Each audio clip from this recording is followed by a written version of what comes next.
তো সিনেমার শুরুতেই আমরা দেখতে পাই এক বাড়িতে বিয়ের আয়োজন চলছে, আর বিয়ে হচ্ছে নীলকান্ত বাবু মানে আমাদের তাপস বাবুর বড় মেয়ের। তো বিয়ের আসরে বসার আগে তাপস বাবুর মেয়ে তাপস বাবুর কাছ থেকে আশীর্বাদ নেয় ও ঘরে চলে যায়, তাও আবার ধপাস করে দরজা লাগিয়ে। এদিকে কিছুক্ষণ পরেই সবাই জানতে পারে কোন বাড়ি থেকে তার লাভার অজয়ের সাথে পালিয়েছে। তো তাপস বাবু গ্রামে তাদেরকে খুঁজতে বের হয় ও এখানে তারা অজয়ের বন্ধুকে মারধর করে ও তার কাছ থেকে জানতে পারে অজয়ের আরো 4 জন বন্ধু আছে। তো তাপস বাবু তাদেরকে তুলে আনার জন্য পাঠায় লোক। তো প্রথম বন্ধুকে তারা চায়ের দোকান থেকে তুলে, দ্বিতীয় বন্ধুকে তারা কলেজ থেকে তুলে, ঠিক তখনই যখন বেচারা প্রেমপত্র দিতে যাচ্ছিল। এবার তৃতীয় জন কাজের জন্য গেছে শহরের বাইরে। এবারে চতুর্থ জনকে খুঁজতে যায় তার বাড়িতে। সেখানে লাবণী সরকারের দেখা হয়, যে কিনা হলো চতুর্থ জনের মা। তো চতুর্থ জন আর কেউ না, আমাদের হিরো দেব। তো এখানে দেবের এন্ট্রি হয় ও নাচ গান শুরু। কাতিল জাওয়ানি ফরে বিয়া দাবা এই পয়া বাবু দুনিয়া। তো নাচ গান শেষ করে দেব বাড়ি ফিরছিল, তখনই তার উপর হয় গুন্ডাদের হামলা ও তারা দেবদাকে অজ্ঞান করে তুলে নিয়ে যায় তাপস বাবুর বাড়িতে। এদিকে তাপস বাবু ও বাড়ির সকলে দেবকে জিজ্ঞাসা করে তাদের মেয়ে কোথায় পালিয়ে গেছে, সে কি জানে? তো দেব বলে এদিকে তাপস বাবু তাদেরকে একটি ঘরে করে দেয় বন্ধ। তো এবারে দেবদাস সেখান থেকে পালাবার ব্যবস্থা করে ও পরদিন ভোরের ট্রেনে তারা পালাবে এই কথা ঠিক হয়। তো পরিকল্পনা অনুযায়ী তারা ভোরবেলায় সেখান থেকে পালিয়ে যায়, কিন্তু পালাবার সময় জঙ্গলের মন্দিরে একটি মেয়েকে দেবদাস দেখতে পায় ও সেখানে দেবদাস দাঁড়িয়ে পড়ে। তো মেয়েটি আর কেউ না, মেয়েটি হলো আমাদের নায়িকা শ্রাবন্তী। তো দেবদাস শ্রাবন্তীকে দেখে একেবারে সেখানেই হয়ে যায় প্যারালাইসিস। তাপস বাবুর লোকেরা সেখান থেকে তাদেরকে ধরে নিয়ে আসে ও আবারও করে দেয় ঘরে বন্ধ। এবার দেবদার বন্ধুরা দেবদাকে জিজ্ঞাসা করে কেন সে পালালো না। তো দেবদা বলে এই গ্রামের একটি মাইয়াকে দেখে সে তার প্রেমে হাবুডুবু খাচ্ছে। তো মেয়েটাকে আগে খুঁজতে হবে, তারপরে পালাবার ব্যাপারে ভাবা যাবে। Well done. এইদিকে জানা যায় যে আমাদের শ্রাবন্তী আর কেউ না, তাপস বাবুর ছোট মেয়ে। তো তাপস বাবুর বউ যায় দেবদার কাছে ও তাকে আবারও জিজ্ঞাসা করে যে তার বড় মেয়ের ব্যাপারে সে জানে কিনা। তো দেবদা আবারও একই কথা বলে। মা চলে যাওয়ার পরে মেয়ে আসে ইনকোয়ারি করতে, কিন্তু জানালা দিয়ে। আর দেবদা জানলা দিয়ে মুখ দেখতে তো পায় না, উল্টা তার পেট দেখতে পায়।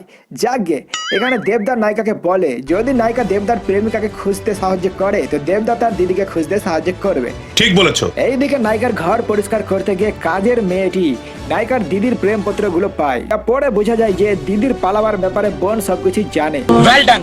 তো নায়িকা চিঠিগুলো পুড়িয়ে ফেলতে বলে, কিন্তু ভুলবশত চিঠিগুলো পেয়ে যায় দেবদা ও তার বন্ধুরা। তো চিঠিগুলো দিয়ে দেবদা নায়িকাকে করে ব্ল্যাকমেল ও বলে যদি সে মেয়েটাকে খুঁজে না দেয় তো চিঠিগুলোকে দেওয়া হবে তাপস বাবুর হাতে। ও এখানে হয় একটি রোমান্টিক গান। सजदे में यूं ही झुकता हूँ तुम पे ही आके रुकता हूँ। এবারে তাপস বাবু ডাকে পুলিশ। তো পুলিশকে নিয়ে দেবদা যায় গ্রামে এবং গ্রামের সব মেয়েদের সাথে দেখা করে, কিন্তু সেই মেয়েটিকে দেবদা আর দেখতেই পায় না। পরে দেবদা ঠিক করে আবারও সে সেই মন্দিরে ভোরবেলাতে যাবে। যেই ভাবা সেই কাজ, দেবদা ভোরবেলাতে একাই চলে যায় জঙ্গলে ও সেখানে সেই মেয়েটিকে দেখতে পায়, কিন্তু মেয়েটি সেখান থেকে পালিয়ে যায়, কিন্তু তার একটি পায়ের নুপুর পড়ে যায়, যা পায় দেবদা। তো এবারে দেবদার তৃতীয় বন্ধুটিকে ধরে আনা হয় ও তাকে দেওয়া হয় বেধড়ক মার। আর মার খেয়ে সে বলে দেয় যে তাপস বাবুর বড় মেয়েকে নিয়ে অজয় কোথায় গেছে। তো এবার সবাই যায় তাদেরকে ধরতে, কিন্তু দেবদাস সেখান থেকে তাদেরকে আবারও ভাগিয়ে দেয় ও তাদেরকে বাসের উপর চড়িয়ে সেখান থেকে চলে আসে। এবারে দেবদার নায়িকাকে বলে যে সেই মেয়েটির একটি পায়ের নুপুর সে পেয়েছে ও তা শ্রাবন্তীকে দেখায়। তো শ্রাবন্তী বুঝতে পারে যে সেই মেয়েটি আর অন্য কেউ না, সে নিজেই। ও এখানে শুরু হয় গান ও নাচ। रंग तेरा ब्राउनी पट्टी फिरे टाउनी बैंग बैंग हर पासे करी हुई मुंडे तेरा। তো এবারে নায়িকা এই কথাও জানতে পারে যে তার দিদিকে ভাগতে সাহায্য করেছে দেবদা, আর এই কথাটি সে কাজের মেয়েটির সাথে শেয়ার করছিল, কিন্তু ঠিক তখনই সে কথাটি শুনে ফেলে তার ছোটদা। এবারে দেবদা ও তার বন্ধুদের লাইনে দাঁড় করানো হয় ও এক এক করে শ্রাবন্তীকে দেখানো হয়। তো এখানে দেবদা শ্রাবন্তীকে দেখতে পায় ও জানতে পারে যে সে এত পাগলুর মতো যাকে খুঁজছিল সে তো তাপস বাবুর মেয়ে। দেবদাকে করা হয় অনেক টর্চার ও কোন রকম দেবদার মুখ থেকে তাপস বাবু জানতে পারে যে তার মেয়েকে সে কলকাতার বাসে চড়িয়েছিল ও তারা বিয়ে করবে। এবারে তাপস বাবু দেবদাকে ও তার বন্ধুদের নিয়ে যাচ্ছে কলকাতায় মেয়ে খুঁজতে, কিন্তু দেবদা চালাকি করে তাপস বাবুকে বোকা বানায় ও তাপস বাবু আমাদের নায়িকাকেও সাথে করে কলকাতায় নিয়ে যায়।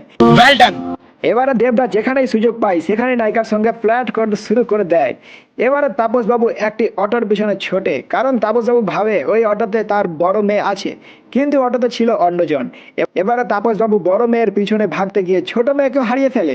এবারে নায়িকাকে ধরেছে কিছু গুন্ডা, তো আমাদের হিরো গিয়ে করে ফাইট ও নায়িকাকে গুন্ডাদের হাত থেকে নেয় বাঁচিয়ে। এবারে থাকার জন্য ভালো হোটেল না পাওয়ায় তাপসবাবু ও তার গুন্ডা মুন্ডারা গিয়ে আশ্রয় নেয় দেবদার বাড়িতে। এখানে নায়িকাও পড়ে যায় দেবদার প্রেমে। তো আর কি, আবারও গান শুরু। जरा सी दिल में दे जगह तू। এদিকে দেবদা ও শ্রাবন্তী আলোচনা করছে যে কিভাবে তারা তাপস বাবুকে নিজের প্রেমের কথা বোঝাবে।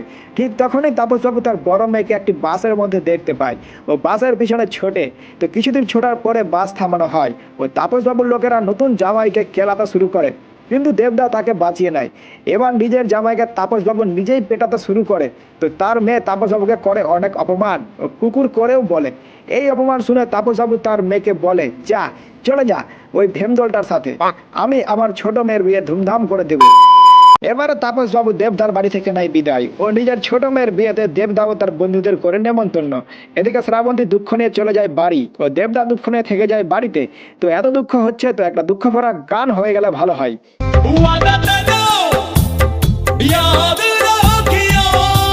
এবারে শ্রাবন্তীর হচ্ছে বিয়ে, তো দেবদার মা দেবদাকে শ্রাবন্তীকে তুলে আনতে বলে। এদিকে তাপসবাবু জানতে পারে যে তার ছোট মেয়ে প্রেম করে দেবদাকে, তার জন্য সে বাড়ি থেকে পালিয়ে যেতে পারবে। ঠিক তখনই দেবদা ও তার আন্ডা পান্ডারা সেখানে চলে আসে, আর তাদেরকে দেখে তাপসবাবু পেয়ে যায় ভয়, কিন্তু শ্রাবন্তী হয়ে যায় অনেক আনন্দিত। এদিকে দেবদা তাপসবাবুকে বলার অনেক চেষ্টা করে যে সে তার মেয়েকে ভালোবাসে, কিন্তু তাপসবাবু দেবদাকে কোনো কিছু বলতে দেয় না ও দেবদাকে পাহারা দিয়ে বসে থাকে। এদিকে তাপসবাবু যায় ধুতি পরতে, আর দেবদার বন্ধুরা শ্রাবন্তীকে বাড়ি থেকে নিয়ে যায় জঙ্গলে। এখানে দেবদাকে তাপসবাবু অনেক ভালো মন্দ বলে, আর বলে যে সে জানে দেবদা তার মেয়েকে নিয়ে পালাবার জন্য এসেছে। তো দেবদা তাপসবাবুকে নিজের মনের সব কথা বলে ও তাপসবাবুকে বোঝাবার চেষ্টা করে যে সে তার মেয়েকে অনেক ভালোবাসে, আর ভাগিয়ে নিয়ে গেলে তাপসবাবু তো একটাও ডিমান্ড দিবে না, তাই সে তার মেয়েকে নিয়ে পালাবে না। এবারে দেবদা যায় শ্রাবন্তীর কাছে, তার বন্ধুরা তাকে বিয়ের মণ্ডপ থেকে তুলে এনেছে, কিন্তু দেবদা শ্রাবন্তীকে ফিরে যেতে বলে ও নিজেও সেখান থেকে ফিরে যায় ও ট্রেনের জন্য স্টেশনে বসে থাকে। তো তার বন্ধুরা জানতে চায় কেন দেবদা এমনটা করলো, তো দেবদা বিনা ডিমান্ডে বিয়ে করবে না এ কথা বলে। এবারে সেখানে আসে তাপসবাবু ও দেবদাকে বলে, আমি এত বড় লোক আর আমি তোমাকে ডিমান্ড দিতে পারবো না, তুমি ভাবলে কি করে। আর এই বলে দেবদাকে তার মেয়েকে নিয়ে যেতে বলে। তো দেবদা ও শ্রাবন্তী একে অপরকে জড়িয়ে ধরে ও সিনেমাটার এখানে হয় হ্যাপি এন্ডিং। लागल बा बम्बे के हवा एकरा लागल बा बम्बे